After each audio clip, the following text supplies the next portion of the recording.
abrir a cabeça para que afinal floresça o mais que humano em nós. E uma luta permanente que a gente sabe como é marcado, né, pelos preconceitos, pelas discriminações, pelos ressentimentos.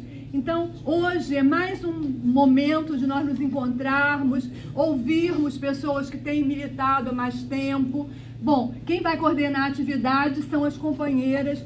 É uma atividade desde ontem, começamos ontem às 9 horas da manhã, mas é uma atividade organizada fundamentalmente pelos estudantes de graduação e pós-graduação. E aí quem vai coordenar a mesa são duas estudantes, a Tatiane e a Antônia e a Gisele. São três, Gisele? Bom, fiquem à vontade. Muito obrigada pela presença e vamos continuar a luta. É só um encontro.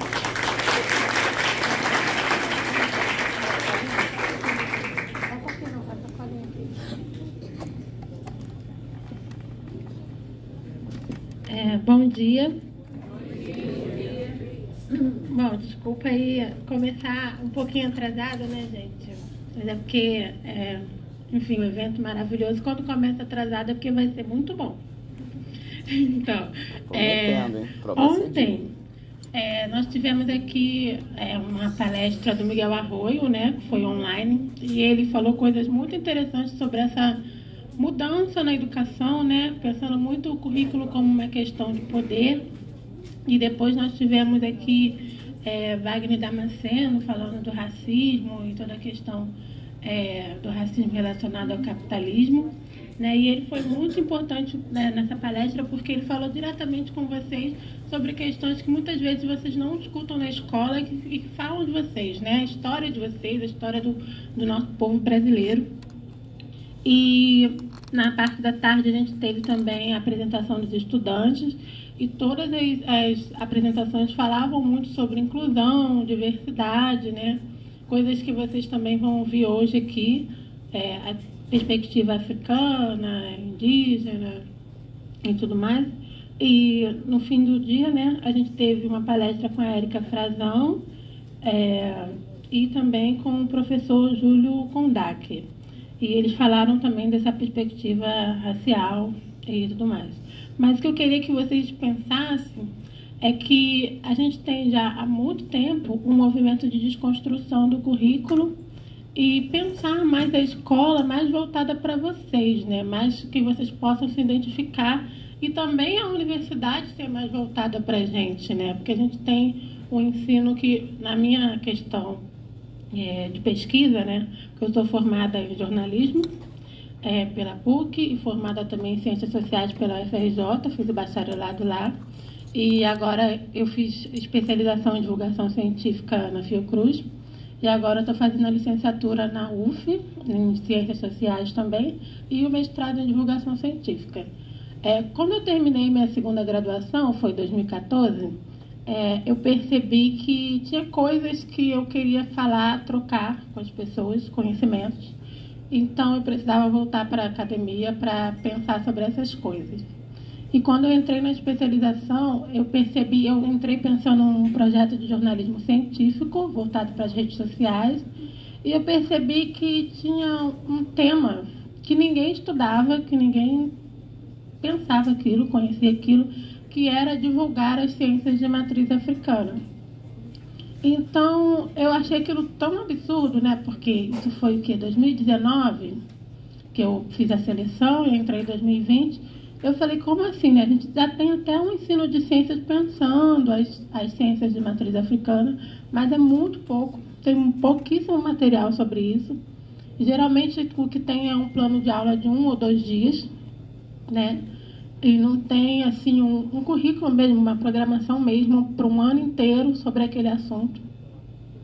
E isso no ensino de ciências, né? Na divulgação científica, que seria divulgar para as redes sociais, essas coisas, a gente não tem, né?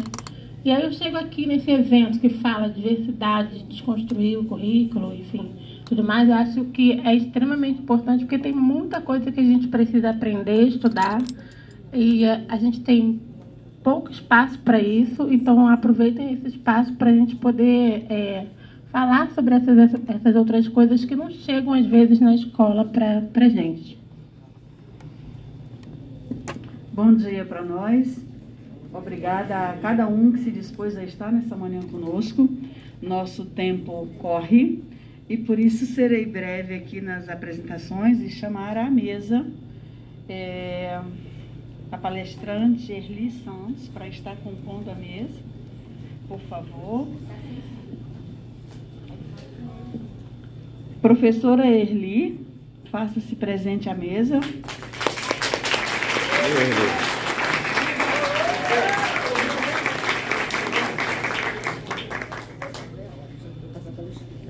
Carolina Potiguara.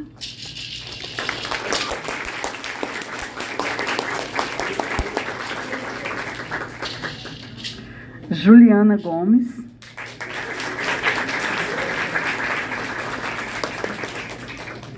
Professora Deise Oliveira.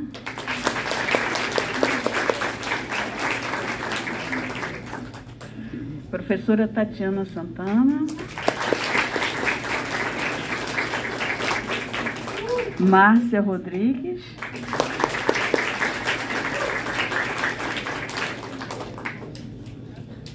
Sim, fiquem à vontade.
Gostaria de estar chamando a professora Cristina para compor, por favor, e perdão pelo deslize.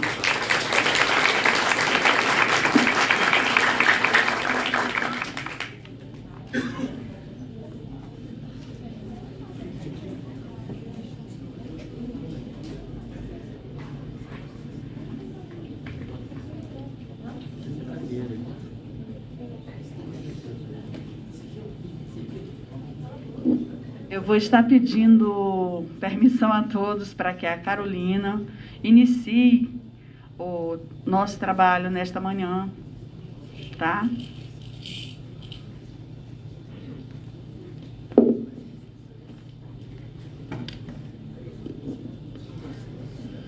Bom dia a todos e a todas. Eu sou Carolina Potiguara, Itché Carolina, Itché Raíra e Ágora Potiguara. Estou muito feliz de estar aqui, Itché Aicoporã. Então, há pedidos aqui da produção do evento, nós pediram para fazer uns cânticos, né, indígenas, xamânicos, para trazer boas energias para todas nós, todos e todas.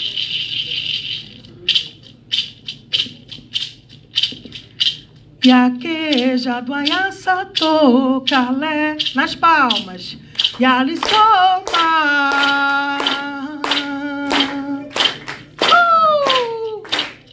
Yaqueja do Yeso, Yaka, Odoya, Inesto, Eja do Aya, Enesto, Yaqueja doa, Eja do Aya, Enesto, Yaqueja doa. Yaquejado, isso, yaquejado, Ayaçatô, Calé, Yalisoma.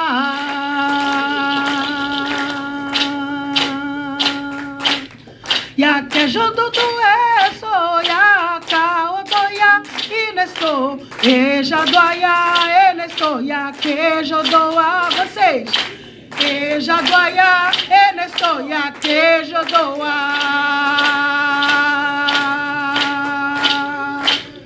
Ya queijo doia, enestoia, queijo doa. Queijo doia, enestoia, queijo doa. Ya queijo doa. Estou agradecer. Esse é um cântico de agradecimento ao grande Pai Criador, Ejaduaiá, Tupã, Anderu. Bom.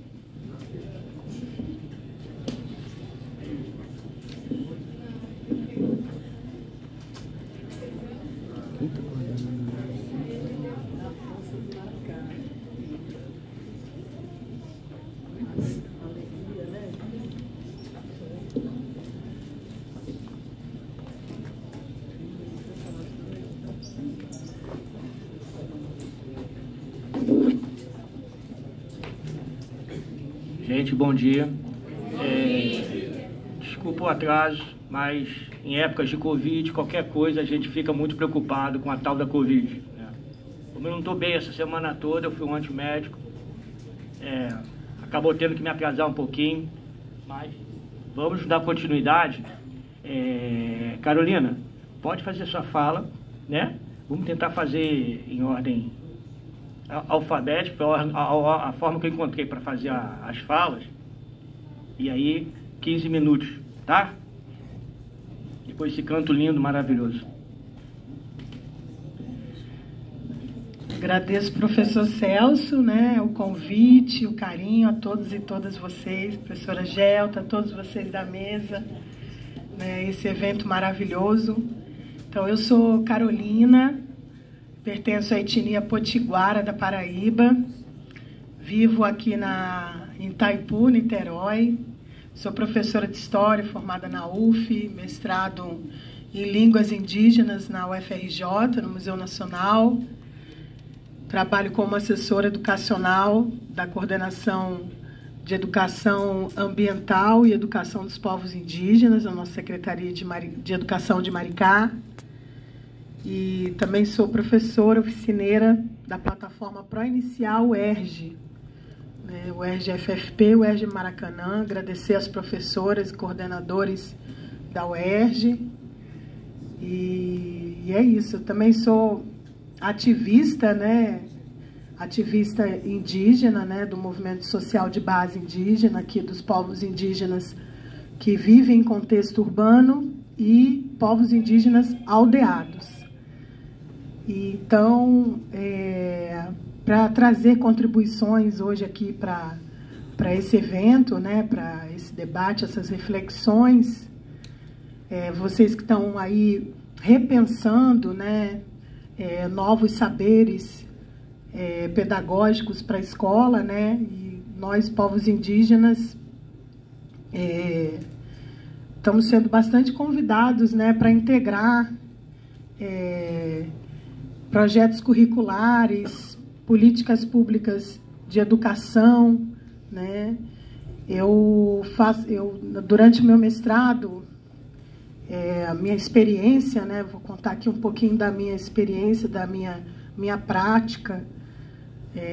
Eu trabalho com currículo escolar indígena, línguas indígenas no currículo escolar de escolas indígenas em aldeias, né?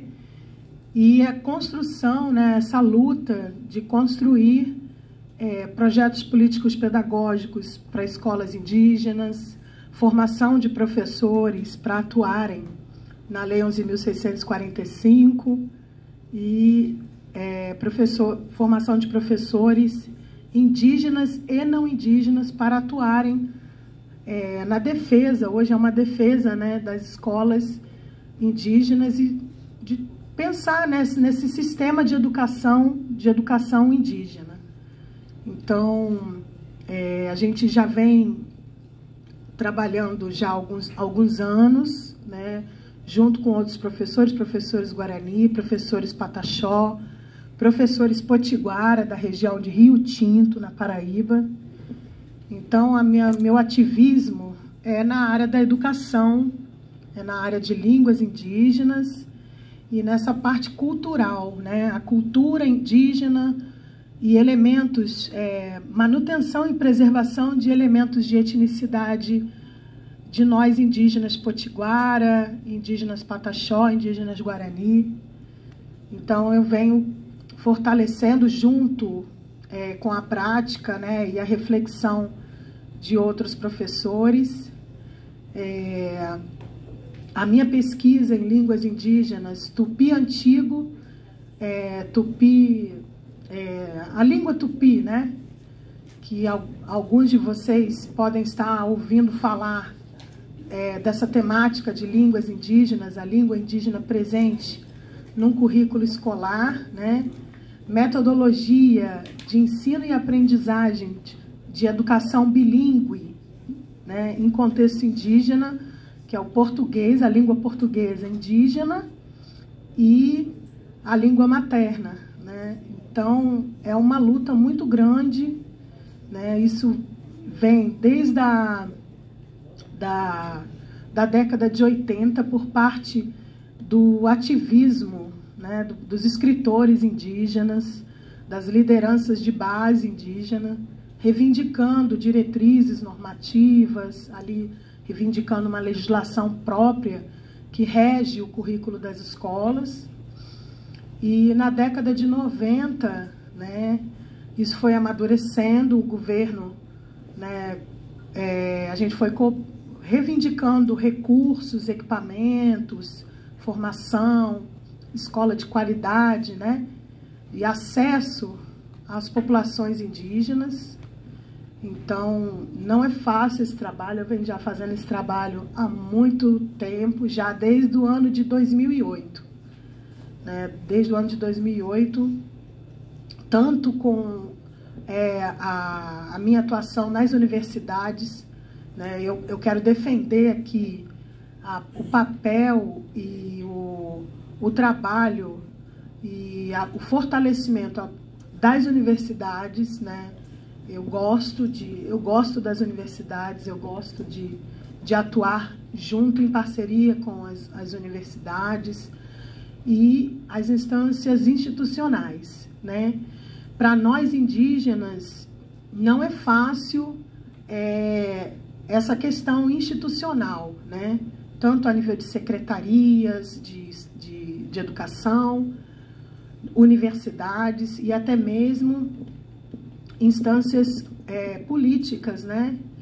Para nós indígenas nos inserirmos e poder protagonizar, né, esse trabalho, é uma luta, é uma reivindicação, né, coletiva de comunidades, e isso vem crescendo e avançando muito graças até os outros movimentos sociais de base que acolhem e inclui, né, nós indígenas. A gente não faz esse trabalho sozinho, com interseções, com diálogos, com parcerias, né? A gente fez uma reflexão junto com o movimento negro, né, que é a questão da decolonização de currículo, decolonização das universidades, né? Debatemos essa questão do eurocentrismo, né, do eurocentrismo, do racismo estrutural, enfim, todas essas instâncias mais macroestruturais, a gente foi, então, através das nossas falas, reivindicando o nosso lugar de fala, a nossa escrita, a gente foi, então, conseguindo, né, de fato, uma inclusão. Então, eu já vou chegar ao final, né, para as outras companheiras poderem falar.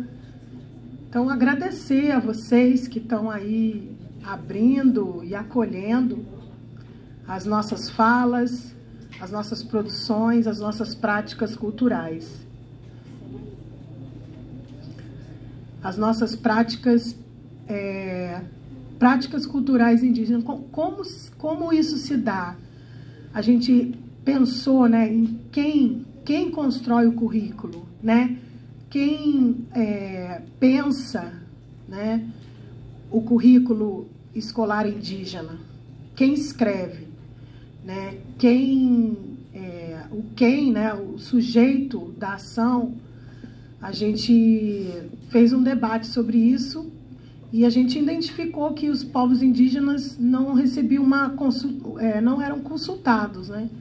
Então, hoje nós estamos sendo consultados, graças à reivindicação. A gente precisou da Constituição Federal de 88, né, da legislação própria das escolas, precisamos pegar no papel e reivindicar esse direito, né, direito de estar dentro de secretarias de educação, participando de pautas e avaliações técnicas sobre os recursos que são destinados às nossas escolas, nossas crianças e os nossos jovens indígenas, dentro das suas comunidades. Eu tenho alguns artigos publicados sobre isso, quem quiser, tá? Na minha dissertação também fala sobre isso. E o que eu falei, né? Eu faço uma defesa da universidade, porque a universidade, tanto a UF quanto a UFRJ, ela me oportunizou a amadurecer ideias, amadurecer reflexões, né? E a gente está vivendo um fenômeno também de repensar a escola, né? No sentido mais paulo freireano, né? No sentido mais do que Paulo Freire, né, nos deixou, né? E aí, então, porque a escola inclui ou não inclui o indígena, né? Como é a presença do indígena nas escolas? Então, isso a gente precisou de muita luta, de dar as mãos a muitos segmentos sociais, porque a gente vive, de fato, uma luta de classes, sim. Uma luta de classes. A gente pensar nessa questão, o racismo, ele de fato ele existe, né? Ele existe, sim. Mas a gente acredita que muitas estruturas podem ser transformadas, né, com as nossas próprias ações, com a nosso próprio protagonismo, enfim. Então, eu gostaria de agradecer e até homenagear os professores indígenas que estão nas suas escolas, professores Guarani, professores Potiguara, da Paraíba, professores Ticuna. Nós somos uma população de 305 povos hoje, vivemos um extermínio muito grande, um isolamento e processos de silenciamento muito intensos, mas que desde o ano de 2006, graças à força do movimento social indígena, movimento de base das lideranças, né, dos mais velhos, né, respeitar a fala e a ação dos mais velhos indígenas, isso foi sendo modificado, né? Então, a gente está nessa relação dialógica, né? São dois mundos, né, que a gente vivencia, nós indígenas vivenciamos. São dois mundos, o mundo do Juruaquere, né, a forma estrutural de pensamento do Juruaquere e a forma de pensamento de nós indígenas, né? Essa cosmovisão, essas lendas, formas de narração, de narrativas indígenas. Então, hoje, graças através das línguas indígenas que se faz presente, né, nos estudos, nas pesquisas, nas consultas, nas pesquisas dos alunos, e a gente está tendo uma devolutiva muito positiva dos alunos, né, em contexto escolar, nas suas práticas, vivenciando a horta indígena, o grafismo indígena. Hoje, o meu trabalho é através do grafismo indígena, das línguas indígenas e da música indígena, né? Esse livro foi produzido aqui pela UF, pela Faculdade de Arquitetura, lá a Unidade de Geografia de Arquitetura, que são oficinas pedagógicas dos próprios alunos aqui da UF, e a editora da UF publicou, que são práticas e reflexões em tempos, em contextos de pandemia, né? Então, pensar a saúde dos povos indígenas, pensar como a gente resistiu, né? Conseguimos resistir. E as resistências se deram muito desse ensinamento da nossa medicina indígena, da espiritualidade indígena, né? As resistências se deram em processos de inclusão. Então, estou chegando ao final. Agradecer a todas vocês. Muito obrigada, ao ETE. E eu estou muito feliz. Itiaicó Porã, Nhandequere, eu estou muito feliz de estar com todos vocês, tá bom? Que Nhanderu, que Tupã, Ejaduá esteja no caminho de cada prática profissional de vocês aí no desenvolvimento de vocês, tá bom? Um abração.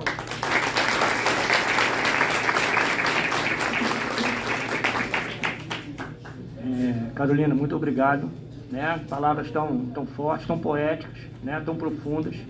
Pela nossa organização aqui, eu passaria a palavra para a professora Cristina, mas como a Deise está com a premência de um horário mais apertado, eu vou trocar a nossa ordem alfabética aqui, para dar um salto aqui na ordem alfabética, para passar a palavra para a professora Deise.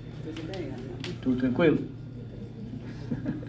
Obrigado. Celso, ligou, né? Olá, Celso, tudo bem? Agora que caiu a ficha. Tudo bem? Bem, gente, prazer em revê-los aqui. Muito feliz mesmo, porque, enfim, eu sou professora aposentada da rede pública estadual. Vi aqui alunos de Itaboraí, eu trabalhei no Visconde de Itaboraí durante um tempo como professora de história lá. Também, por outro lado, vi aqui alunos do CIEP 240, é isso? Oi? 440, que fica lá no Jockey, né? Sou de São Gonçalo. Participava de vez em quando ali da escola municipal, que fica também ali bem próximas ali do Jockey, né? Enfim, então eu venho desse lugar aí. Eu sou professora da rede pública, atuo no CEP, Sindicato Estadual dos Profissionais da Educação, milito no Quilombo Raça e Classe, Movimento Negro, no MML, Movimento Mulheres em Luta, sou do PSTU, porque eu tomo partido, né? Eu tenho projeto de sociedade, um projeto de sociedade socialista, igualitário. Eu não defendo isso que está aí, sou contra tudo que está aí. Entendeu? Então, eu sou partido mesmo da oposição, eu sou descontente, altamente descontente. Então, é desse lugar que eu estou aqui falando e pedir assim, porque daqui a pouco eu vou para a rua, né? Amanhã é um dia complicado, a gente sempre faz a marcha da periferia. Ano passado deu 7.000 pessoas, a gente teve toda uma unidade lá em Madureira, berço do samba, né? Ali um bairro, uma concentração de negros bastante forte, aquela população já espera a gente lá, que não é só a terra do samba, é também a terra que a gente viu, eu não esqueço, a gente viu lá uma auxiliar de serviços gerais, Cláudia, foi lá em Madureira, berço do samba, né? Uma negrada lá presente, Cláudia, que foi arrastada por um camburão. Então, 20 de novembro, a gente tem que estar lá, tem que estar na rua. Então, daqui a pouco vai ter um ônibus que vai sair daqui meio-dia. Então, por isso que eu pedi para... Porque é isso, o racismo está na rua e a gente também, dia 20 de novembro, a gente também tem que ir para a rua, a gente tem que discutir, tem que ir para a rua. O que eu estou querendo aqui discutir? Alguém já ouviu falar em reparações? Levanta o braço, quem aí já ouviu falar? Reparações. Eu preparei uma fala um pouco em torno disso. Porque primeiro lugar, a gente vive numa sociedade onde você é o que você quer ser. É assim a sociedade? Eu quero ganhar 10 mil reais por mês. Se eu quiser, eu vou ganhar. É assim que funciona? Ah, eu quero ir à Disney todo ano. É assim que funciona? Basta querer que você consegue? Não é assim. Não é assim que funciona. O que eu venho de um lugar que é eu quero, mas não posso. É desse lugar aqui que eu estou querendo falar.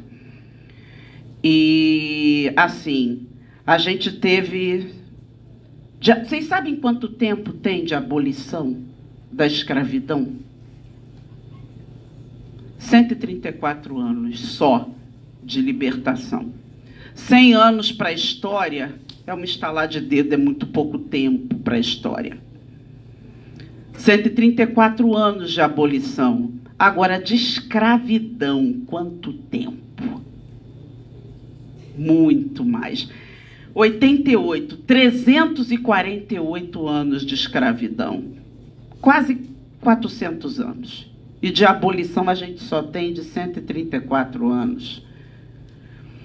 E a gente vive numa sociedade desigual, ela tem ricos e pobres, certo? E ela é uma sociedade machista, certo? Aquela ideia de que as mulheres não podem nada, as mulheres, né, são inferiores, machista, e os homens superiores, as mulheres não podem escolher, as mulheres têm que, né, ser escolhidas, né? Enfim, então é isso. E, por outro lado, podem ser mortas, podem ser violentadas, porque a culpa sempre é delas. Não é assim que funciona? Fez alguma coisa, né? E a gente vive numa sociedade racista, que considera nós negros não humanos. Nós, mulheres negras, como aquelas mulheres que suportam tudo, que tem que suportar tudo. Indígenas, então, aqui falando, né, com a Carolina, qual é a ideia? O lugar do índio é na floresta.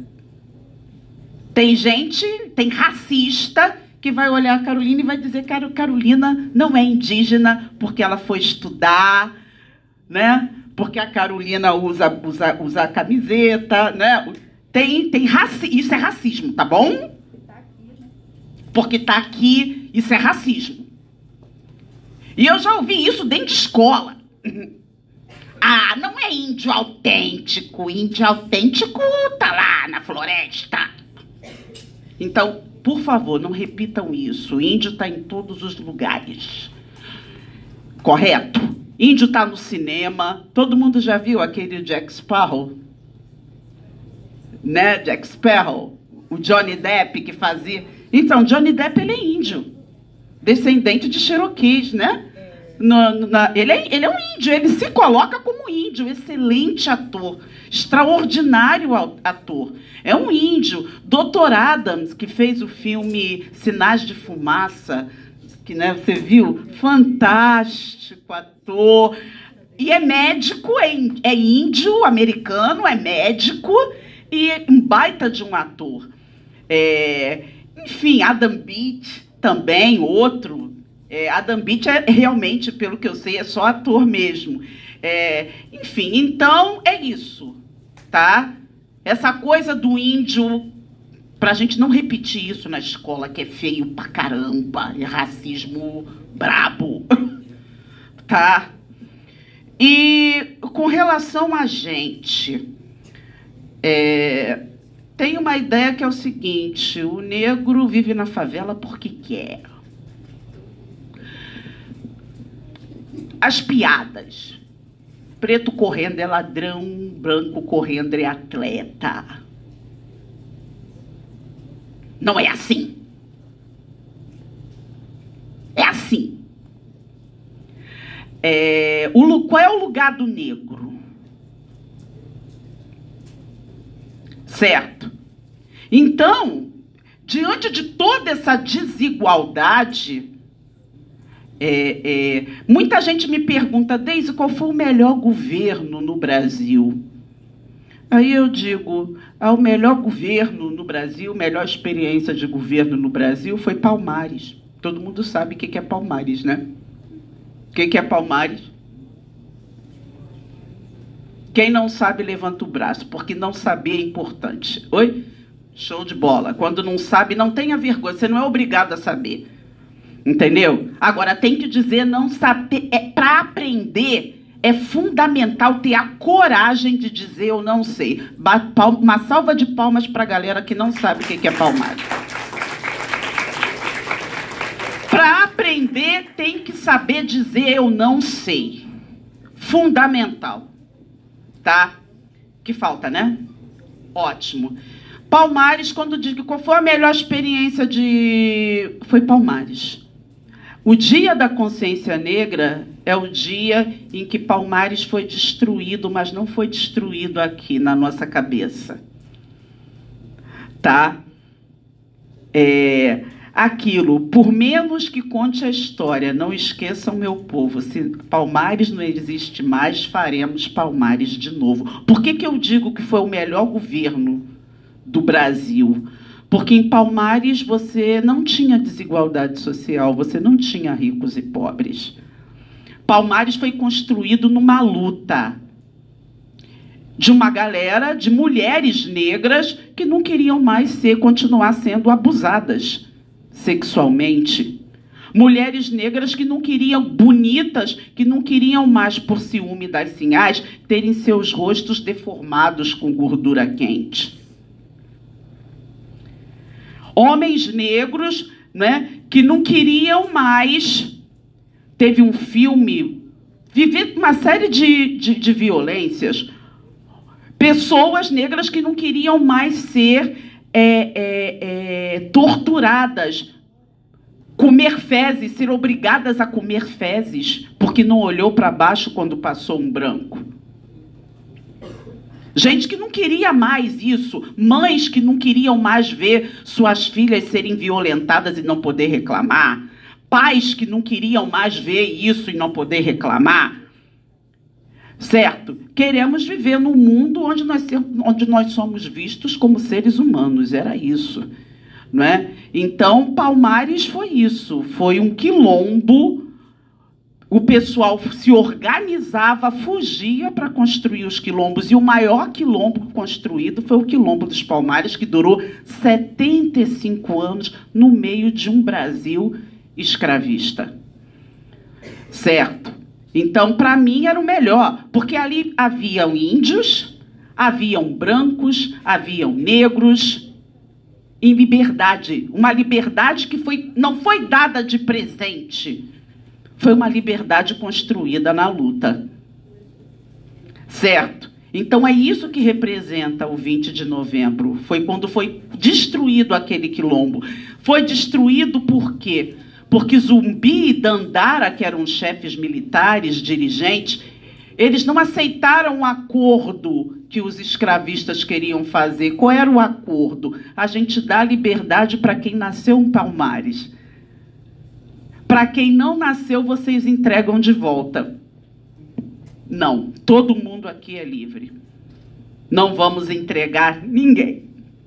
Vamos morrer lutando, mas nós não vamos trair ninguém e nós não vamos entregar ninguém. É esse sentimento que a gente precisa ter. Ninguém vai ficar para trás. É isso. Foi destruído, mas esse ideal de uma sociedade igualitária, sem racismo, sem machismo, sem LGBTfobia, isso tem que estar presente na gente, ou não tem? Ou isso acabou? Ou temos que voltar para a escravidão? Porque tem gente que quer que a gente volte para a escravidão. Vocês vão querer? Oi? Eu não senti firmeza, não. Vocês querem voltar para a escravidão? E se vocês querem voltar para a escravidão, eu não senti firmeza. Agora sim, não. Agora vai ter que lutar. E aí é isso que a gente quer dizer com reparações. A gente quer reparar. Escravo era proibido de estudar. Era proibido.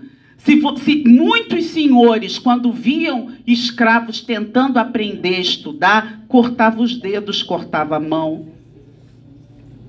Então, para estar aqui na escola, teve muita luta, teve muita gente que perdeu mão, teve muita gente que perdeu vida para vocês estarem aqui. Então, a gente quer reparação disso. Por exemplo, aqui, a gente quer que se construa essa nossa história, a história da África, a história da cultura afro-brasileira e indígena. Isso é reparação. Por exemplo, encerrando, cota para negros e negras. Isso tem que reparar. O tempo de escravidão não é assim, você quer, tu consegue. Não, tem que garantir. O governo tem que ajudar, a sociedade tem que ajudar, porque ninguém é feliz sozinho, ninguém consegue nada sozinho. Os terceirizados aqui da UF, né, que são trabalhadores sem direitos, a gente quer efetivação de todo mundo. É fundamental. Certo? A gente quer o fim da violência, certo? Contra a população negra. E queremos punição para aqueles que matam negros. Enfim, e meninas negras. E aí, eu digo, a gente tem que aquilombar esse Brasil, tá? A gente tem que unificar todo mundo e aí, na minha opinião, algo mais próximo do quilombo é uma sociedade socialista, onde você não tem rico e pobre, você não tem gente que ganha sem ganhar salário, gente que mora em casa de papelão e gente que mora em palácio, gente que tem saúde e gente que não tem, que é a maioria que não tem. Então, é isso, tá bom? Agora, vamos lá. Vamos fazer um jogral? Ela começou com um canto, eu vou terminar com esse jogral. Por menos que conte a história. Não esqueçam meu povo. Não esqueçam meu povo. Se Palmares não existe mais, faremos Palmares de novo. Faremos Palmares de novo. Obrigada.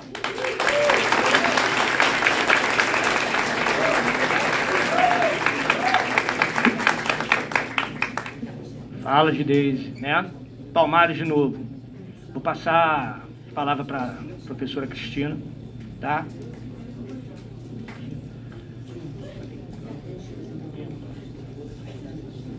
Bom dia a todos e todas. Quero começar minha fala agradecendo ao convite, né? Eu cheguei aqui a essa mesa através de uma das professoras da escola onde eu atuo, né? Eu queria começar, né, primeiro pedindo licença a Go, às mais velhas, aos mais novos, Mutumbá, gratidão por estar aqui. E eu queria também começar com um canto, né? Eu sou mestra de capoeira, depois eu vou me apresentar, né, melhor, mas eu, além de atuar na escola, né, na rede pública municipal, né, a rede de educação, rede Municipal de Educação de Niterói. Eu sou mestra de capoeira, né, formadora de um grupo, né, coordeno, sou fundadora, né, e coordenadora de um grupo de capoeira chamado Mocambo de Aruanda. Então, eu queria começar com uma ladainha do mestre Moraes, né? Agradecer aqui também a fala das companheiras, né, daqui da mesa. Companheiras, né? Só tem mulheres mesmo hoje aqui. Então, agradecer o convite também do professor Celso, né? E começar com esse canto, né, do mestre Moraes, que vai ilustrar um pouquinho a fala aqui da nossa querida professora Erli, né, que ela acabou de falar aqui sobre quilombo. Deise, sobre quilombo.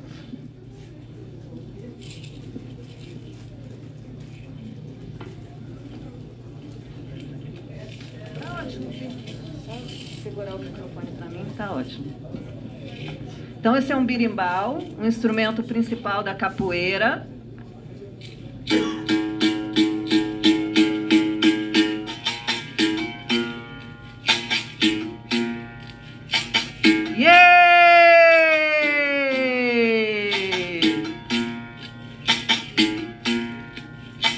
A história nos engana, diz tudo pelo contrário, ainda diz que é abolição.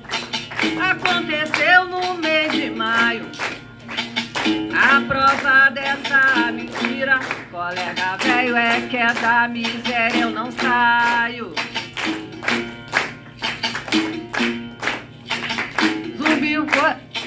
Zumbi é nosso herói, Zumbi é nosso herói. De Palmares foi senhor, pela luta do povo preto, colega velho, foi ele quem mais lutou. Apesar de tanta luta, camaradinha negro não se libertou, camarada. É hora, camarada. Viva a capoeira, a capoeira, camarada.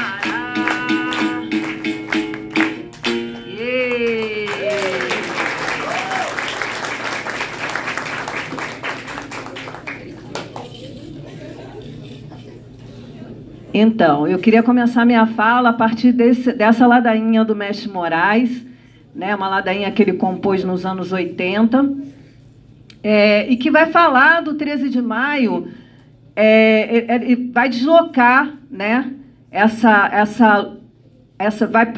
a gente vai pensar sobre a libertação da escravidão, né, sobre essa liberdade, a partir de um processo de luta, né, e pensar o 13 de maio como um marco legal, né, mas não como a libertação total, né, que se esperava que acontecesse a partir do 13 de maio. E também pensar nessa libertação como um processo, né, como muitas lutas, como os aquilombamentos, né, e todas as lutas que foram travadas para que esse marco legal, né, da libertação da escravidão, que é o 13 de maio de 1888, acontecesse, né?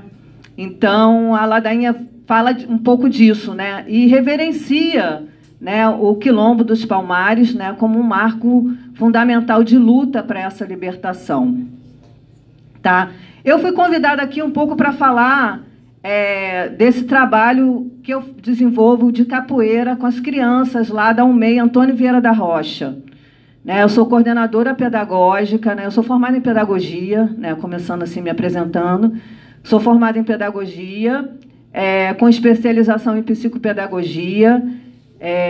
Atuei durante muitos anos assim, em diversos projetos sociais, trabalhei com crianças e adolescentes em situação de rua, trabalhei muitos anos no Complexo de Favela da Maré, num programa chamado Programa de Criança, né, que trabalha com arte e educação dentro das escolas públicas da Maré. Trabalhei por mais de 10 anos lá. E, atualmente, eu sou coordenadora pedagógica da UMEI Antônio Vieira da Rocha, que se situa no alto do Morro do Estado, né, uma comunidade do centro de Niterói, da cidade de Niterói. Né, trabalho na educação infantil. E sou mestra de capoeira, faço capoeira desde 1993, né, sou discípula do mestre Manuel, que tem o seu trabalho lá, né, a sede do seu trabalho lá no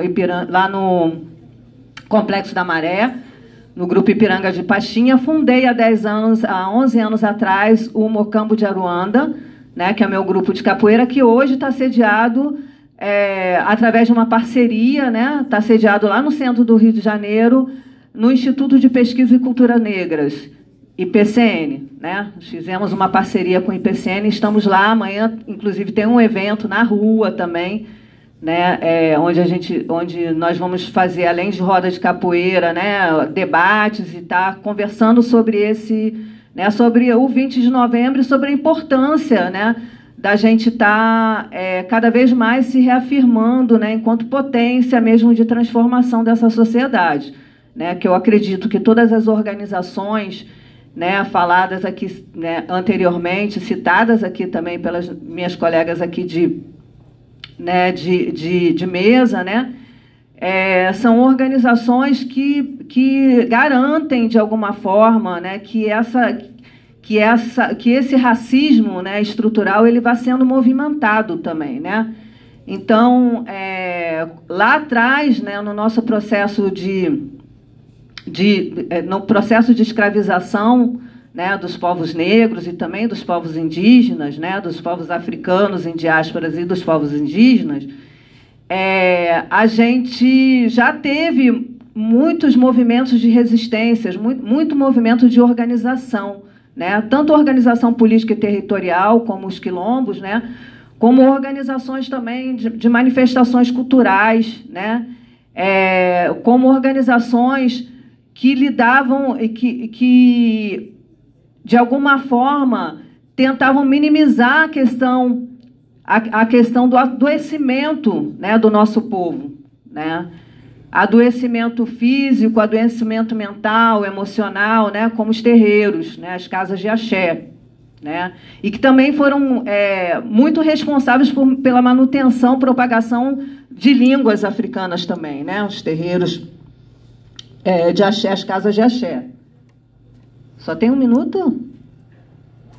Gente, muito rápido. Então, assim, só pensar que toda essa forma, né, de exterminar o nosso conhecimento, né, de nos colocar num lugar de desumanização, né, ele, apesar de ter sido feito de uma forma bastante violenta, né,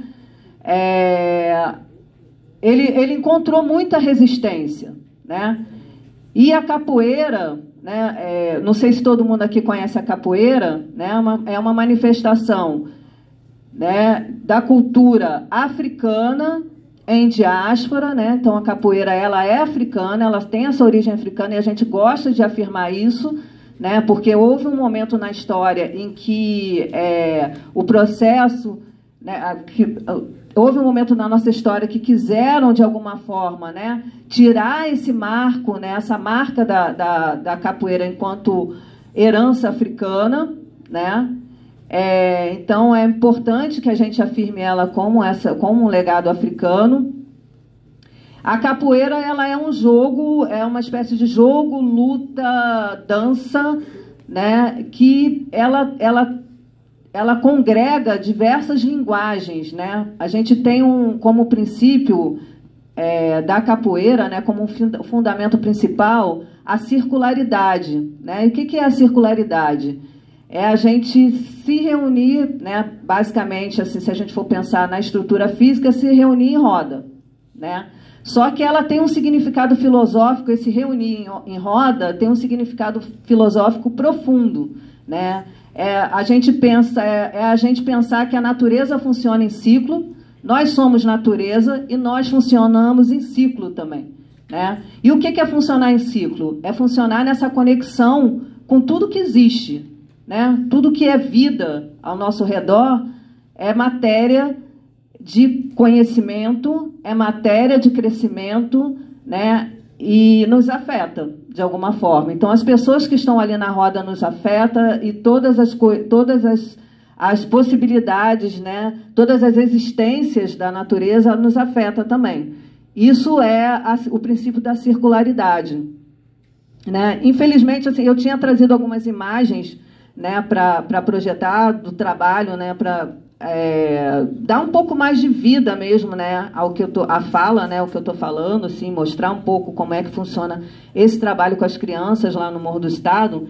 Mas uma coisa que é muito importante, né, que eu busco fazer durante o trabalho é ritualizar esse trabalho, né, que a ritualização é algo também extremamente importante para que a gente dê um tom de sacralidade àquilo que a gente faz, que para nós, povos, né, oriundos, né, de povos africanos, para os povos indígenas Isso é muito importante, né? Tudo que vive é sagrado para a gente. Então, dar esse tom de sacralidade a educação, a formação que é passada ali através da capoeira é muito importante. Então, como a gente sacraliza isso? A gente sempre começa, né, numa roda, né? A gente começa a nossa aula de capoeira sempre numa roda, a gente tem sempre uma fala sobre a capoeira, né? O que a gente combina o que vai fazer naquele dia, a gente começa cantando, né? Na capoeira também a musicalidade, ela é a alma da capoeira, né? É o que faz de alguma forma a capoeira, o corpo, né, do capoeirista se movimentar, né? Ele se movimenta através da musicalidade e a gente faz, né, canta, a gente se movimenta e no final a gente senta em roda novamente, a gente canta uma música de despedida, né?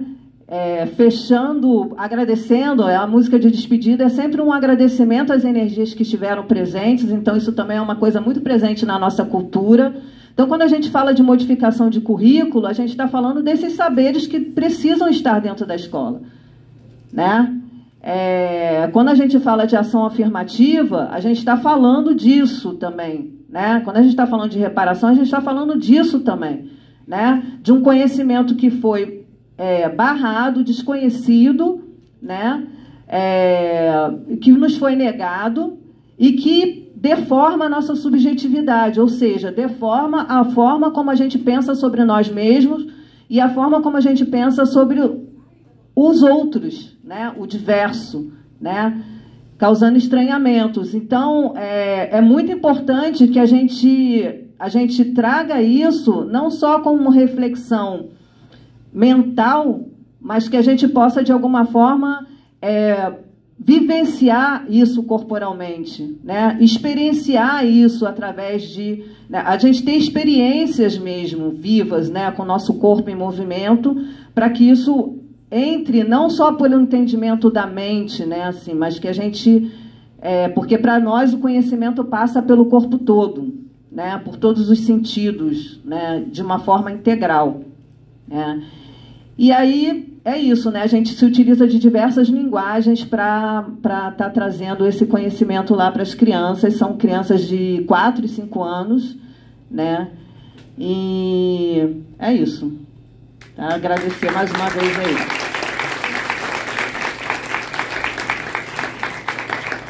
Obrigado, professor Carolina. Professora Erli, já volta aqui.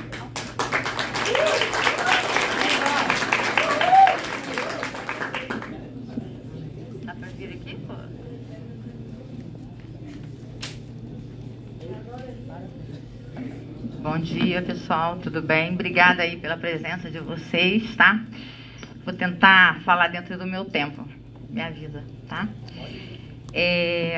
Eu vou resgatar aqui na minha fala as ideias já trabalhadas pelas duas colegas que falaram, né? A ideia de reparação e a ideia de ação afirmativa. E aí foi legal porque já não preciso me alongar discutindo essas duas questões. E o que eu vou falar tem muito a ver, quer dizer, tem tudo a ver com a minha trajetória, né, com quem eu sou. E aí, então, eu vou aproveitar, na minha fala, já também me apresento para vocês, para quem não me conhece, né. Meu nome é Erli, eu sou professora da Rede Pública de Ensino há 23 anos e um pouquinho. Estudante da Rede Pública de Ensino desde sempre. Sou também estudante aqui da UF, fiz graduação, 2 graduações aqui na UF, fiz letras na UF, fiz especialização na UF, fiz direito na UF, fiz mestrado na UF. Vamos ver, né? Doutorado, não sei, vamos ver se vai rolar ou não. Enfim. E aí, o que aconteceu? Quando eu fui fazer o mestrado, quando eu fui fazer faculdade de Direito, e que eu fui fazer porque eu sou servidora do Tribunal de Justiça, e eu senti necessidade de fazer faculdade de Direito para poder conseguir sobreviver dentro do judiciário, E eu tinha que pensar em trabalhos para fazer lá dentro e tal. Eu pensei em fazer trabalhos ligados à área de educação, né? Para dialogar educação e direito, né? E nenhum professor queria me orientar, porque eles alegavam que eles não entendiam nada de educação. Eu achava estranho, porque se eles estavam ali dando aula, né, como é que eles podiam não entender de educação? Aí eu já pensei, bom, então eu vou falar sobre ensino jurídico. E concomitantemente a isso, ou seja, ao mesmo tempo, isso era 2000, eu entrei na Faculdade de Direito em 2011, em 2012 foi sancionada a Lei 12.711, que é uma lei que está dentro da política de ação afirmativa, que é uma lei que prevê a reserva de vaga, de 50% de reserva de vagas nas instituições públicas, institutos de educação e universidades, né, federais, para estudantes segundo os critérios de econômicos, sociais e critérios étnico-raciais, ou seja, para estudantes de escola pública e para estudantes indígenas e para estudantes negros. E aí negros são pretos e pardos. E aí eu lá dentro da Faculdade de Direito, como professora, né, e como aluna negra do curso, uma das poucas, né, alunas negras, porque assim, eram pouquíssimos alunos negros, tá, no curso de Direito.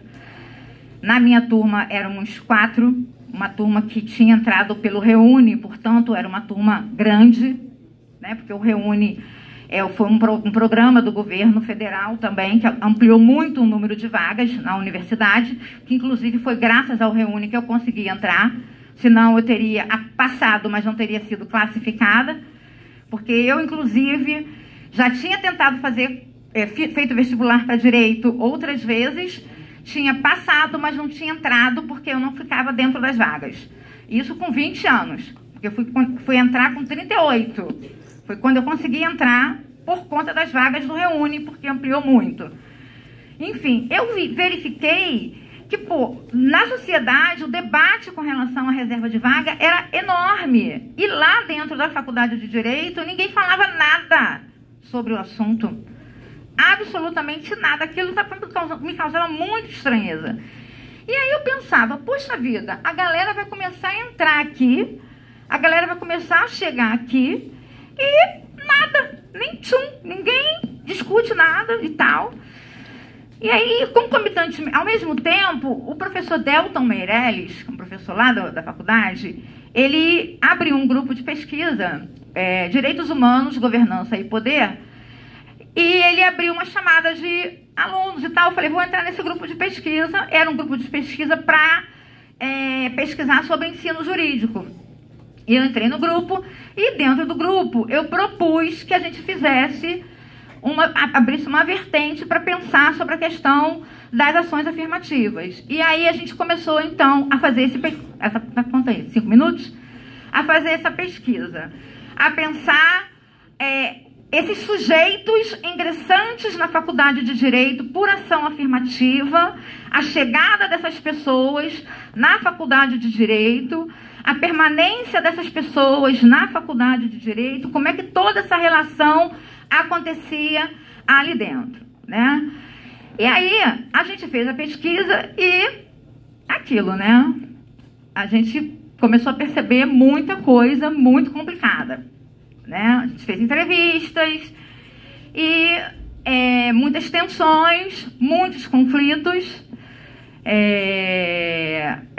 A questão do silenciamento foi algo que me ficou muito claro, muito evidente para mim, não só antes da chegada deles, mas também durante.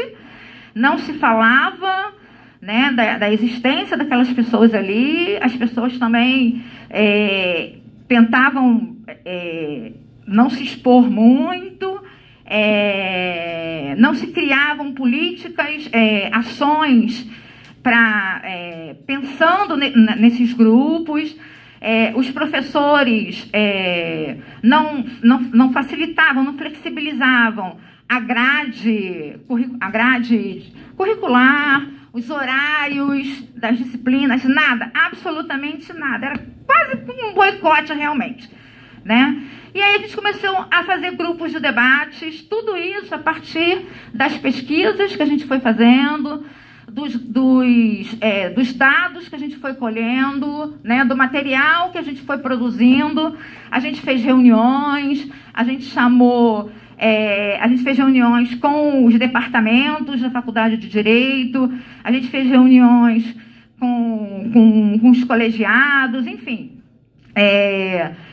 Produzimos artigos, eu fiz um TCC, e aí com isso a gente começou, muito aos poucos, começamos a ganhar alguns espaços, né? Inclusive mostrando os índices, né, de aprovação, o índice, as notas da galera que entrava por ação afirmativa, social e racial, mostrando todos esses dados para todo mundo dentro da universidade, né?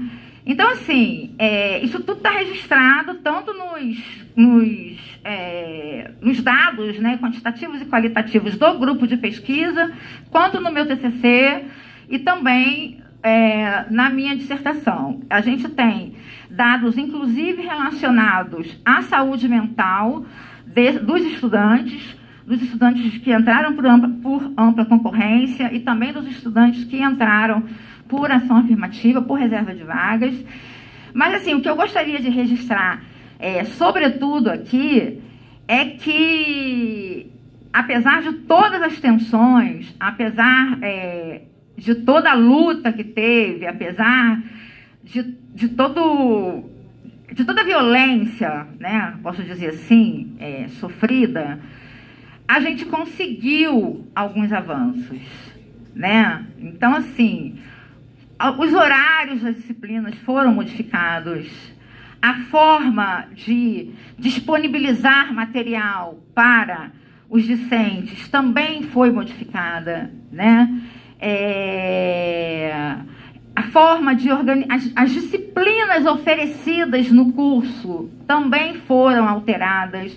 Então, o movimento que a gente conseguiu fazer dentro do curso, a partir da entrada dessa galera, né, promoveu uma alteração, mesmo que não tenha sido revolucionária, mas promoveu uma alteração na forma como o curso está organizado hoje, né? Então, era essa experiência que eu queria passar para vocês e dizer que, assim, é isso, né? É na luta que a gente consegue ir melhorando as coisas e tornando as coisas mais apropriadas para a nossa melhor maneira de viver nesse mundo.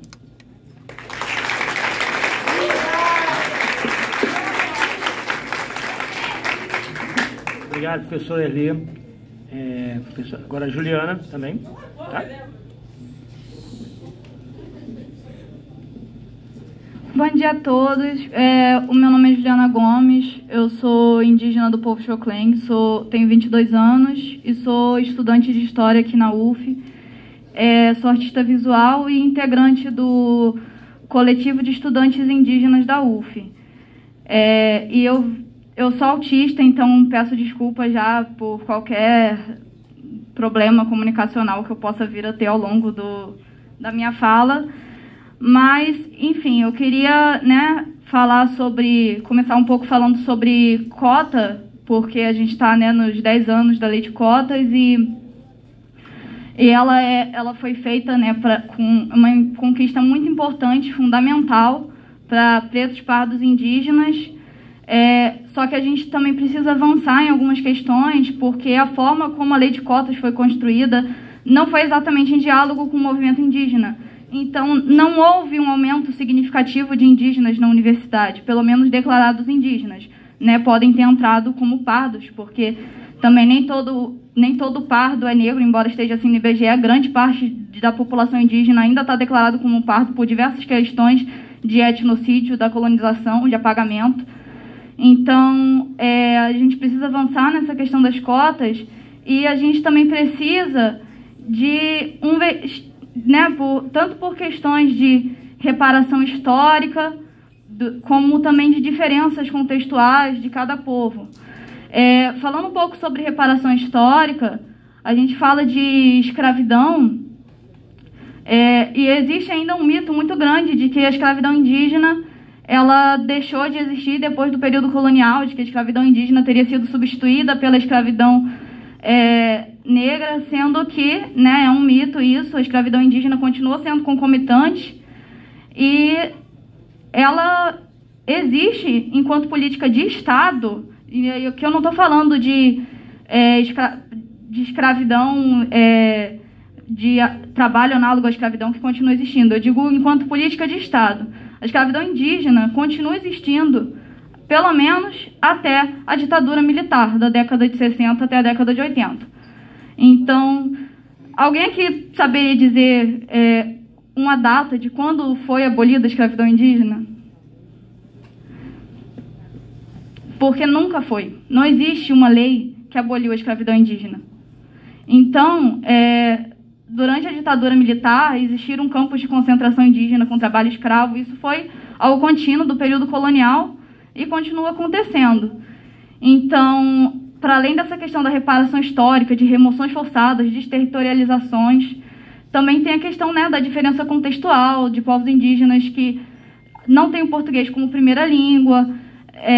Então, tudo isso precisa ser pensado para que seja possibilitado o ingresso dos povos indígenas na universidade, tanto por uma questão de reparação, de direito à educação, para essas pessoas poderem retornar para suas comunidades, levando os conhecimentos que aprenderam aqui, como também o direito de ser sujeito da própria história e não objeto, porque geralmente quando a gente vê na universidade, quando se fala de indígena, o que também não se fala tanto assim, eu faço faculdade de História aqui, e infelizmente é muito decepcionante o quanto os professores se mantêm omissos ou apresentam uma história muitas vezes distorcida, e indígenas aparecem quase sempre enquanto objeto, e não como sujeito. Então a gente também precisa da entrada de estudantes indígenas para a gente escrever nossas histórias, e para isso a gente precisa também, além das cotas, a gente precisa de um vestibular indígena específico. O vestibular indígena ele já existe em pelo menos 17 universidades no Brasil, só que também ele não é feito da maneira ideal, né, porque ele ainda segue muito uma lógica, foi uma conquista muito importante do movimento indígena, mas ainda segue muito uma lógica de tutela, né, da FUNAI, de que para quem poder participar do vestibular indígena precisa ter RANI. Isso é uma minoria, né, gente? Ter RANI, ter a etnia na identidade. Ser reconhecido pela FUNAI, sendo que tem mais de 300 povos indígenas e a FUNAI só reconhece 270. Ser indígena do território brasileiro, e aí indígenas, filhos de imigrantes ou imigrantes que sejam queixo, aimara, de povos que não são do Brasil, não podem participar, sendo que o Brasil ele é uma fronteira colonial, ele é uma invenção. Esses povos indígenas já estavam aqui antes dessa fronteira existir e migraram. Não tem por que uma pessoa indígena que é de fora do território brasileiro não poder fazer o vestibular indígena, porque já estava aqui muito antes e sempre estiveram aqui. Então a gente precisa trazer essa conquista para a UF também, só que a partir dos nossos critérios, a partir do critério do movimento indígena, a partir do diálogo com as lideranças, com as lideranças de base, com os caciques, e as demais lideranças. E aqui a gente está pautando, essa é a principal pauta do coletivo dos estudantes indígenas da UF, é o vestibular indígena e quilombola, e aí a gente está nesse processo, né, ainda estamos aprendendo também conforme a gente vai apresentando as demandas, e aí a gente está nesse processo de diálogo com as lideranças, de apresentar um projeto de vestibular que seja inclusivo e que não exclua a maioria da população indígena, que não se encaixa em estereótipos extremamente coloniais e a tutela da FUNAI. Então, essa é a nossa principal pauta, mas a gente também tem outras pautas, como, né, a mudança na grade curricular, como que tenham escritores indígenas anticoloniais na biblioteca da UF. Estamos produzindo também uma biblioteca virtual, né, para que as pessoas tenham acesso a PDFs de literatura indígena e anticolonial. E também o coletivo dos estudantes indígenas, ele é um coletivo de luta, né, para apresentar nossas demandas e que para tenham mais indígenas na universidade, porque até agora a gente só conseguiu reunir 7 pessoas. Espero que a gente encontre mais, estamos inclusive fazendo levantamento, né, mas ainda é uma minoria. Mas também, além disso, um espaço de acolhimento, porque estar aqui é muito solitário, muito solitário.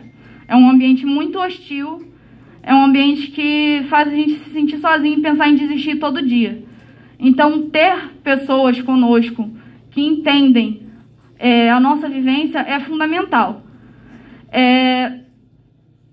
Enfim, a gente precisa lutar, inclusive, por bancas que sejam, né, que entendam das questões indígenas, para que indígenas não sejam rejeitados de ingressar na universidade por não cumprir um estereótipo, que é racista, que foi construído enquanto política de Estado, porque o projeto de Brasil, o projeto de Brasil República, foi do fim dos povos indígenas. Foi de que a construção da indigeneidade no Brasil foi de indígena enquanto uma categoria social e racial transitória, de que conforme fosse integrado na sociedade, ele deixasse de ser indígena e passasse a integrar outras categorias, como o pardo. Então, a gente precisa entender, né, que uma pessoa não deixa de ser indígena por não estar morando na aldeia, uma pessoa não deixa de ser indígena por ter uma aldeia que é urbana, que não é na floresta, até porque foram as cidades que invadiram os territórios indígenas. Então, todo território aqui é território indígena. E que entendam as nossas especificidades. E que, né, isso é uma meta a curto prazo, mas que a longo prazo também a gente lute pelo fim do vestibular. Porque a faculdade, ela tem que ser de todos, não tem que ser uma luta para entrar aqui, tem que ser um direito. Então, né, uma luta pelo social, como a Deise falou aqui, eu também sou socialista, marxista, então a gente tem que lutar por uma sociedade que é igualitária e que todos tenham direito à universidade e não uma minoria, porque aqui tem que ser um espaço de todos, tem que ser um espaço para contribuição para a sociedade e não para uma minoria ter acesso a um diploma, né? Enfim, era principalmente isso que eu queria falar. Deixa eu olhar minhas anotações e ver se estou esquecendo alguma coisa. Sigam né, a nossa rede social, o Coletivo dos Estudantes Indígenas, CEIUF. Se vocês conhecem, né, algum indígena que esteja aqui na UF, podem avisar para eles procurarem a gente para a gente se organizar e apresentar essas demandas. E é isso. Muito obrigada pelo espaço de fala, obrigado pelo convite. Gratidão e bom dia.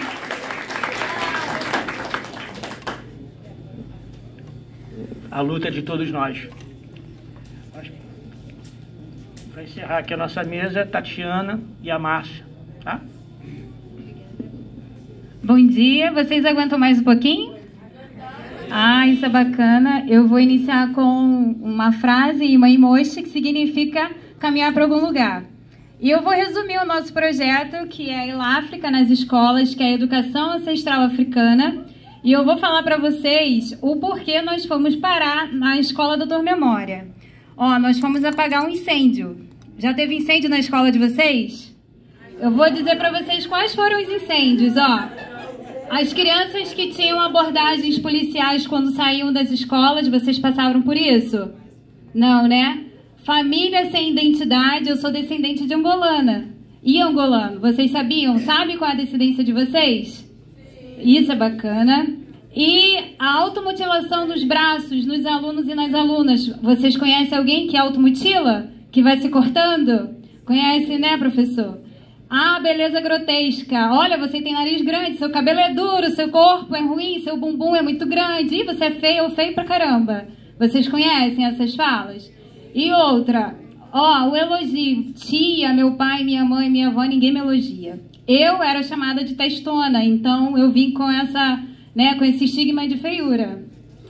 E a outra coisa muito importante do Eláfrica é a venda de meninas e meninos pelas facções e pelos morros.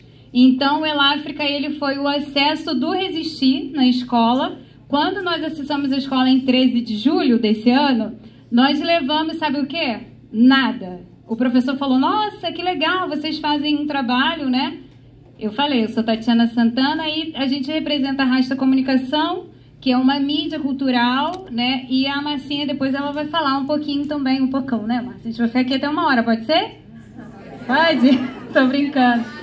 E eu conheço um rapazinho que tá ali desde pequenininho, perto do tio que está de máscara. Eu queria que ele se levantasse, por favor.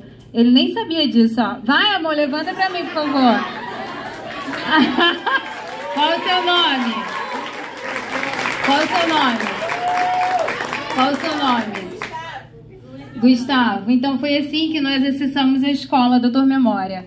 Os alunos que nos referenciavam era assim, olha, eles são os piores alunos, delinquentes, e assim, ninguém quer ficar com eles. Então, ó, do dia 13 de julho até o dia 9 de setembro, foi assim a aula. Eu sentei e falei, eu também vim de escola pública, né? Na sala de aula eu era chamada de para-raio pela testa grande, meu cabelo os meninos ou cortavam ou puxavam. Mas aí, quando eu tive o acesso à minha descendência que é angolana, eu comecei a querer falar africanês, né? As línguas africanas do continente africano, mas eu só sei Ima e Moche. Então, nós começamos a fazer um trabalho de máscaras e fui perguntar assim, olha, você é negro? Você é negra? E a primeira coisa que aconteceu é, tia, eu não sou preto, porque ser preto é feio. Então, a gente começou a observar que era importante e é importante todos os alunos e alunas se auto-identificar. Como eu sei já há 6 anos que eu sou descendente de angolano, é muito importante vocês também terem essa referência. Por quê? Como eu falei, né? A polícia vai sempre parar vocês porque vocês são pretos ou pretas. Mas o mais importante é se você sabe do resistir, de onde você vem. Eu morei no morro, né? Na rua São Luís, no Cubango. Então eu vim de um quilombo.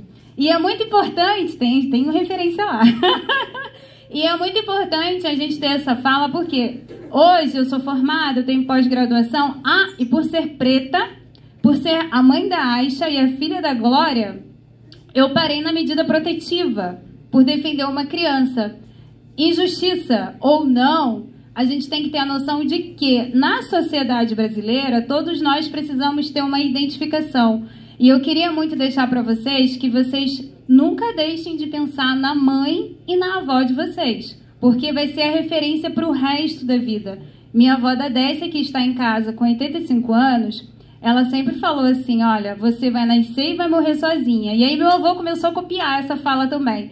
Aí quando eu queria sair com os meus amigos, às vezes ficava sentada, ele falava, vai, não espera os seus amigos não, porque você nasceu sozinha e vai morrer sozinha. Porém, nunca esqueça do seu coletivo. E nós começamos, né, a incentivar os estudantes na escola Doutor Memória. Só que eu não sabia que eles apanhavam da diretora. Como não tem ninguém aqui da escola Doutor Memória, eu posso contar. Tem diretora aqui que conhece, talvez, né? Tô ferrada. Mas aí, a diretora... legal. A diretora beliscava os alunos, maltratava os alunos. Só que eu percebi que ela também se achava feia.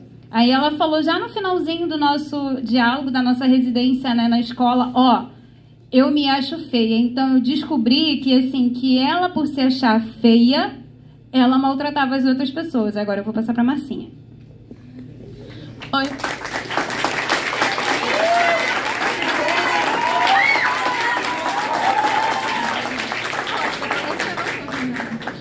Oi, pessoal, tudo bem? Beleza. Eu me chamo Márcia Rodrigues. Eu confesso para vocês que eu tô muito emocionada. Ai, meu Deus, eu vou chorar mesmo. Bom, gente, eu estou com 29 anos, né? Já sou uma senhora. E eu posso dizer que eu sou uma pessoa realmente afro-brasileira, porque eu caminhei um pouco por esse Brasil, um pouquinho. E nessa caminhada, isso me ajudou muito na minha construção, na construção do coletivo, dos coletivos da qual eu faço parte. Eu faço parte do Partido dos Trabalhadores, fiz parte da construção do Quilombo Petista em Manaus. Eu morei em Manaus durante 3 anos da minha vida, onde eu comecei o meu processo de mestrado. Hoje eu estou no doutorado. E o meu doutorado é Manaus e USP, e em São Paulo, então hoje eu moro em São Paulo, mas já morei também em Curitiba, ou seja, andei um pouquinho aí, né? Mas eu estou muito emocionada porque eu nasci em São Gonçalo, e eu não ia falar isso, não tinha nada a ver com o que eu ia falar, só que, né? Nasci em São Gonçalo, e aos meus 6 anos de idade eu fui morar em Itaboraí, Manilha, né? E qual é a escola? Qual é a escola que vocês são? Então, eu estudei no Antônio Joaquim.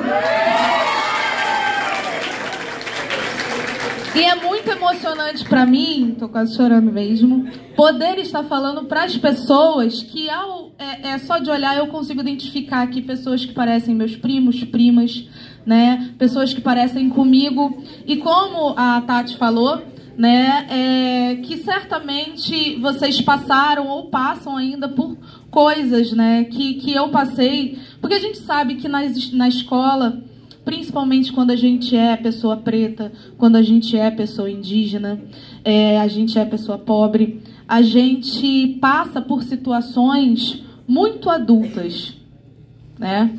Por situações, às vezes a gente estuda, porque quando a gente fala da lei de cotas, a gente precisa falar também da falta de suporte, né? Que essas... não vou falar crianças, né? Que vocês já passaram dessa fase, né?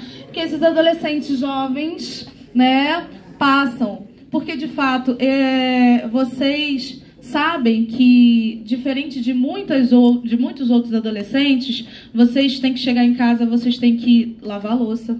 Vocês têm que... Não é? Tô errada? Varrer casa, cuidar dos irmãos mais novos. Às vezes, alguns têm que trabalhar.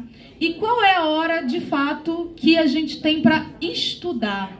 Ou para se divertir, de fato, né? Qual é a hora que nos dão para isso? Então, a gente acaba sendo muito adulto antes mesmo do tempo. E é muito complicado. E tem essa questão também, que já foi falada aqui na mesa, sobre... tem muita questão, eu me perco nas minhas falas, tá, gente? Eu sou meio... Mas, assim, sobre a questão de falta, né, de representatividade, de mais pessoas dentro das universidades, porque eu sou uma mulher preta que estou no doutorado, né, com 29 anos, mas eu consigo olhar numa sala que não tem...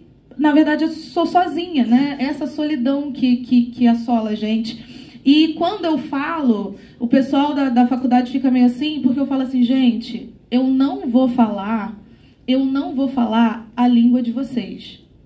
Porque eu sei de onde eu vim e eu sei para onde eu quero ir. Então, eu quero continuar falando com os meus e eu não vou deixar de falar com os meus. E isso é importante. A minha fala seria outra, eu escrevi um monte de coisa. Eu faço parte também de coletivos, eu sou eu faço parte do coletivo Mulheres Negras da Floresta da Andara, eu sou do Fórum Permanente das Mulheres de Manaus, faço parte da MB, faço parte também do coletivo Marielle Francos Vive. Enfim, eu faço parte de um bonde aí, né? Porque é importante, isso é importante vocês aprenderem logo, porque eu tive a oportunidade de fazer parte do Grêmio Estudantil quando eu estudava no CIEP. Quando a gente tem essa oportunidade de viver o coletivo, a gente não está sozinho.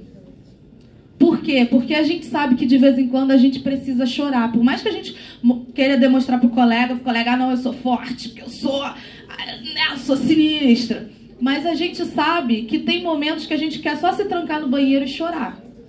Essa é a verdade. E quando a gente está com o coletivo, né, a gente sabe que a gente não está só.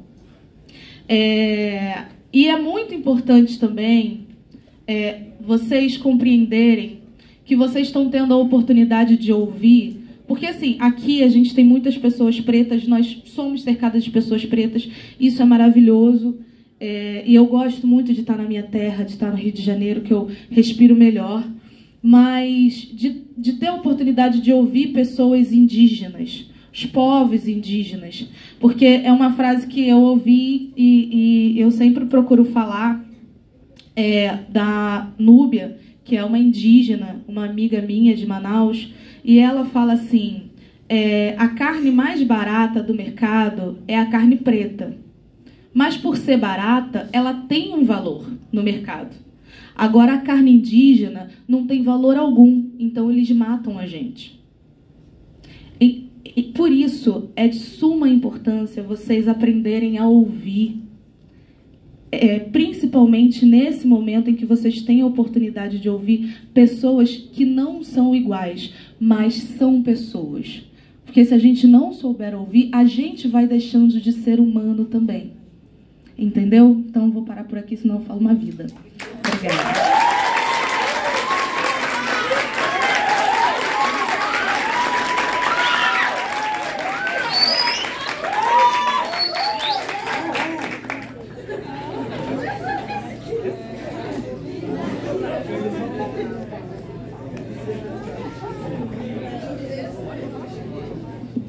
Eu queria só falar uma coisa aqui. Não tem tempo, não. Não tem tempo. Tem uma autora, Marimbani, que tem um vídeo dela que circula muito na internet, acho que vocês já viram, né? Que ela fala dessa questão do penso, logo existo.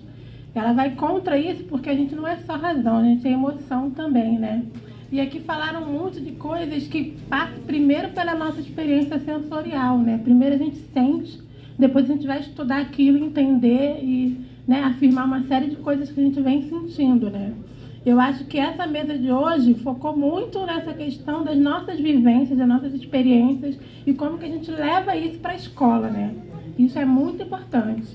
Então, acho que a gente deveria levar essa mensagem para casa, né? De que o que a gente vive, a gente tem explicações para isso e a gente tem como levar isso para o educacional.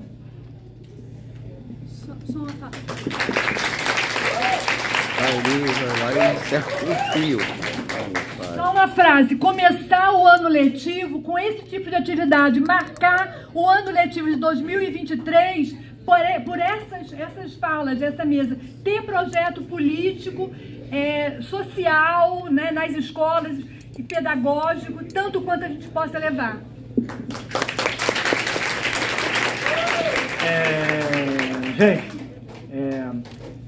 Antônia, tá? Professora Cristina, professora Carolina, Deise, Juliana, Eli, Márcia, Tatiana.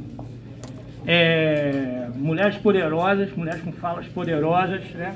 Eu, como um homem branco aqui, né? Nessa força toda que tem aqui, eu tenho só uma coisa para falar. Eu tive a questão em relação quanto à questão da lei de cotas, tá? Eu tive nessa universidade em 3 momentos da minha vida. Eu tive em 86, quando entrei aqui, fiz faculdade de História, tá? Eu tive em 2001, quando vim fazer Psicologia. E voltei agora a fazer um curso de especialização. Foram 3 momentos históricos e agora, quando vim fazer especialização, pegamos já a fase dessa política de cotas, que está terminando agora, 10 anos, vai ser revista, e há uma ameaça nítida de ter projetos de, né, segurar a questão da política de cotas em relação à questão racial. Fiquem atentos a isso. Agora, só tem uma coisa a dizer por 3 experiências que eu tive aqui. Nunca vi uma universidade tão viva, tá? Tão viva pela força da nossa diversidade, porque é fundamental, tá? Esse resgate a culturas, né? Tem que ter essa cotas, tem que continuar, tem que, na verdade, ter 500 anos de escravidão, 500 anos de política de cotas. A mesa está encerrada, tá? E parabéns a todos. Anuncia que a próxima atividade...